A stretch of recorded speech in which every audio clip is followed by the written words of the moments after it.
Hello everyone, welcome back to my channel Pal academy সেন্টারে তোমাদের সকলকে আমার স্বাগত।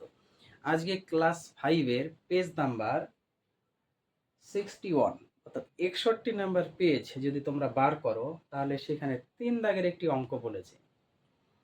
3 দাগের এবং 4 দাগের এই যে দুটো অঙ্ক, এই দুটো অঙ্ক খুবই ইম্পর্টেন্ট, তোমাদের এক্সামে দেয়। আর যখন তোমরা কোশ্চেন ব্যাংক সলভ করবা তখন এই ধরনের অঙ্ক অনেক পাবা। তোমাদের 3-এর আর 4-এর যে দুটো অঙ্ক আছে, 4 নাম্বার অঙ্কটি তোমাদের করে দেওয়া আছে, তো তোমরা একটু দেখে নিবে। আমি 3 নাম্বার অঙ্কটি যেহেতু করে দেওয়া নেই, সেহেতু আমি 3 নাম্বার অঙ্কটি তোমাদের আমি করিয়ে দিব এবং 3 নাম্বার অঙ্কটি কিভাবে করতে হয় সেই বিষয়ে একটু আলোচনা করব। ওকে, তাহলে চলো বেশি কথা না বাড়িয়ে আমরা আগে 3 নাম্বার অঙ্কটি পড়ব এবং সেখানে কি করতে বলেছে এই বিষয়টি একটু তোমাদের বুঝতে হবে। তো প্লিজ তোমাদের কাছে এতটুকু অনুরোধ, একটু ঠান্ডা মাথাতে তোমরা এই বিষয়টি একটু খেয়াল করো, কারণ অঙ্কটি বহুত ইম্পর্টেন্ট একটি অঙ্ক। দেখো কি বলেছে, বলেছে 36 ও 54 দ্বারা বিভাজ্য। কথাটা কিন্তু বোঝো, বলেছে 36 এবং 54 এই দুটো সংখ্যা দ্বারাই বিভাজ্য, মানে ভাগ যাবে। 36 দ্বারা ভাগ যাবে এবং 54 দ্বারা ভাগ যাবে বা বিভাজ্য হবে। ক্ষুদ্রতম সংখ্যা নির্ণয় করতে বলছে। এই ধরনের অঙ্ক যদি তোমাদের দেয়, সবার আগে তোমাদের মনে রাখতে হবে, যখন কথাটা বলবে যে ক্ষুদ্রতম বা সব থেকে ছোট, এটা হচ্ছে মেন বিষয় আজকে এই অঙ্কের। ক্ষুদ্রতম বা সব থেকে ছোট যদি বলা হয় তাহলে অবশ্যই তোমাদের এই দুটো সংখ্যার লসাগু বার করতে হবে। আর যদি বলে যে বৃহত্তম বা সব থেকে বড়, যদি এই কথাটি বলে তাহলে সেক্ষেত্রে তোমাদের গসাগু বার করতে হবে। ওকে, বোঝাতে পেরেছি? তাহলে ক্ষুদ্রতম বা সব থেকে ছোট যদি লেখা থাকে তাহলে সেক্ষেত্রে কি করব আমরা, লসাগু। তাহলে এখানে বলেছে 36 ও 54 দ্বারা বিভাজ্য ক্ষুদ্রতম সংখ্যাটি নির্ণয় করতে বলছে। এই যে ক্ষুদ্রতম কথাটি লেখা, এই ক্ষুদ্রতম কথার অর্থ এখানে আমাদের এই দুটো সংখ্যার লসাগু বার করতে হবে। কেন লসাগু বার করতে হবে সেটা আমি এখন তোমাদের বুঝিয়ে দেবো, যে কেন এখানে কেন লসাগু হয়, অ্যাকচুয়ালি কোন কারণে লসাগু হয় সেই বিষয়টি এখন তোমাদের সাথে আলোচনা করব। যে ক্ষুদ্রতম থাকলেই কেন লসাগু হবে, বৃহত্তম থাকলে কেন বা গসাগু হবে, এই কথাটা তোমাদের এখানে একটু পরিষ্কার বুঝতে হবে। দেখো, তাহলে প্রথমে আছে কত, 36কে যদি আমরা একটু ভাঙাই, দেখো 36 এই যে 36 যে সংখ্যাটি আছে এই সংখ্যাটাকে আমরা একটু ভাঙিয়ে নিই। মৌলিক উৎপাদকে ভাঙাতে হবে। 2 দিয়ে ভাঙাই, 18 দুগুণা 36, 2 দিয়ে ভাঙাই 9 দুগুণা 18, 3 দিয়ে ভাঙাই 3 3 9, 3 দিয়ে ভাঙাই 3 অক্ষে 3। পরিষ্কার? এইবার এখানে আরেকটা আছে কত, 54 54কে যদি একটু ভাঙাই 2 দিয়ে, 2 দুগুণা 4, 7 দুগুণা 14, 27 দুগুণা 54। ওকে, 3 দিয়ে যদি করি 3 নং 27, 3 দিয়ে যদি করি 3 3 9, 3 দিয়ে যদি করি 3 অক্ষে 3। আর যাবে না। এখন এই যে 54, এই 54 এখানে আমরা কি লিখতে পারি দেখো তো, একটু খেয়াল করো। 36 এখানে আমরা কি লিখতে পারি, প্রথমে 36টা লিখে নিই। কত আছে, 2 গুণ 2 গুণ 3 গুণ 3 গুণ 1। পরিষ্কার লিখতে পারি তো আমরা, নাকি? এইবার আছে কত, 54 আমরা কি লিখতে পারি, 2 গুণ 3 গুণ 3 গুণ 3 গুণ 1। এই জিনিসটা তোমাদের আশা করি এখানে বোঝার বা না বোঝার কোনো কথা নয়। এই যে জিনিস দুটো তোমরা সকলেই বুঝতে পেরেছো এই ব্যাপারটা। এখন এখন কি করব, লসাগুর ক্ষেত্রে আমরা কি করি, লসাগু এটা হচ্ছে আমাদের কি বলা হয়, এটা হচ্ছে মৌলিক উৎপাদকে আমরা ভাঙিয়েছি। এটা আমরা মৌলিক উৎপাদকে আমরা ভাঙিয়েছি।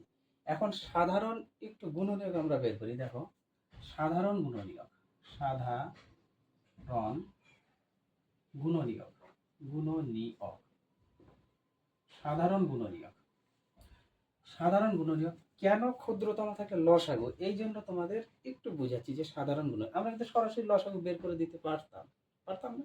এখান থেকে 36 54 সরাসরি আমরা একসঙ্গে বসিয়ে মৌলিক উৎপাদকে ভাঙিয়ে দিতাম, তো লসাগু যেটা বেরোতো সেটা অ্যান্সার বেরিয়ে যেত। কিন্তু কেন ক্ষুদ্রতম থাকলে লসাগু হয়, এই বিষয়টা বোঝানোর জন্য একটু তোমাদের এখানে চিন্তা করতে হবে। তাই সাধারণ গুণনীয়ক মানে এই দুটোর মধ্যে যে সংখ্যাটি কমন আছে সেটা সাধারণ গুণনীয়ক। দেখো এখানে একটা 2, এখানে একটা 2, কমনগুলো আমরা একটু বসিয়ে নিই।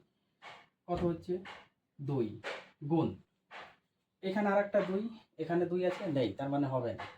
এখানে 3 আছে একটা, এখানে একটা 3 আছে, তাহলে বসবে গুণ। এখানে আর একটা 3 আছে, এখানে আর একটা 3 আছে, বসবে গুণ। এখানে একটা 1 আছে, এখানে একটা 1 আছে, বসবে।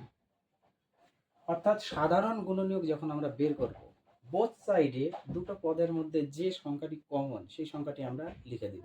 তাহলে লিখে দিয়েছি। এটা যদি আমরা একটু গুণ করে দিই তাহলে কত দাঁড়াচ্ছে, 3 দুগুণা 6, 6-এর সাথে 3 গুণ করলে 3 6 18, 18-এর সাথে 1 গুণ করলে 18। এটা হচ্ছে আমাদের সাধারণ গুণনীয়ক। এইবার সাধারণ গুণনীয়ক ছাড়া তো আমাদের আরও আছে, অন্য গুণনীয়কগুলো তো আছে। অন্য অন্য গুণনীয়কগুলো কি সেটা আমরা বের করি। অন্য গুণনীয়ক গুণনীয়ক অন্য গুণনীয়ক যেটি বেঁচে আছে সেটাই আমরা লিখবো। কত কত বেঁচে আছে দেখো, এখানে একটু খেয়াল করো, এখানে 2 বেঁচে আছে একটা, তাহলে 2 গুণ। আর কি বেঁচে আছে, এখানে একটা 3 বেঁচে আছে, 3। তাহলে এই দুটো গুণ করলে 3 দুগুণা 6, 3 দুগুণা 6। তাহলে সাধারণ গুণনীয়ক এবং অন্য গুণনীয়ক আমরা পেয়ে গেছি, দুটো পেয়ে গেছি। তাহলে লসাগু কত, অতএব লসাগু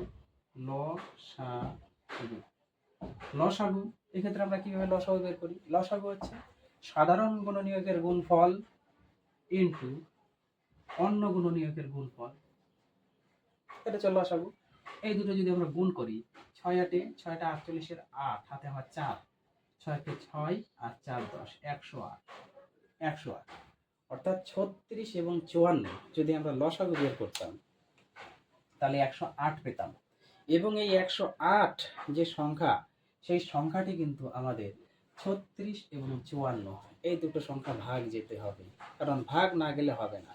এই জন্যই হচ্ছে আমাদের কি করতে হয়, ক্ষুদ্রতম সংখ্যা। ক্ষুদ্রতম সংখ্যা, তাহলে ক্ষুদ্রতম সবচেয়ে ছোট সংখ্যা, সবচেয়ে ছোট সংখ্যা হচ্ছে আমাদের 108। 108 এর গুণিতক করলে আমাদের কি হবে, 216 হবে। তো 216 তো আমাদের দরকার নেই, কারণ লসাগু কথার অর্থ লঘিষ্ঠ সাধারণ গুণিতক। এবার লঘিষ্ঠ মানে সবচেয়ে ছোট, তাহলে এই দুটো পদের মধ্যে তো আমাদের সবচেয়ে ছোট হচ্ছে 108। 108 এমন একটি সংখ্যা যেটা 36 এবং 54 দ্বারা ভাগ যাবে, এই জন্য এখানে ক্ষুদ্রতম কথাটি ব্যবহার করা হয়। তাহলে এই ক্ষেত্রে 108 এলো। এবার যদি আমরা সরাসরি আমরা করতাম 54 আর কত, 36 আর 54 যদি আমরা সরাসরি করতে পারতাম, এখানে 2 দিয়ে 18 দুগুণা 36, 27 দুগুণা 54, 3 দিয়ে 3 6 18, 3 9 27, 3 দিয়ে করতাম 3 দুগুণা 6, 3 3 9, আর যাবে না। তাহলে গুণ করো, 3 দুগুণা 6, 3 6 18, 18 দুগুণা 36, 36-এর সাথে 3 গুণ করো, 36 আর 3 গুণ করলে 3 6 18 8, হাতে আমার 1, 3 3 9 10।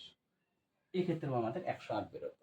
তাহলে এইভাবে আমরা সরাসরি কিন্তু লসাগু করে এই অঙ্কটি আমরা বের করতে পারতাম। কিন্তু ক্ষুদ্রতম কেন হয় এই বিষয়ে আলোচনা করার জন্য আমাদের কিন্তু এতটুকু বিষয় জানতে হলো। তাহলে এই ছিল হচ্ছে তোমাদের আজকে 3 দাগের অঙ্ক।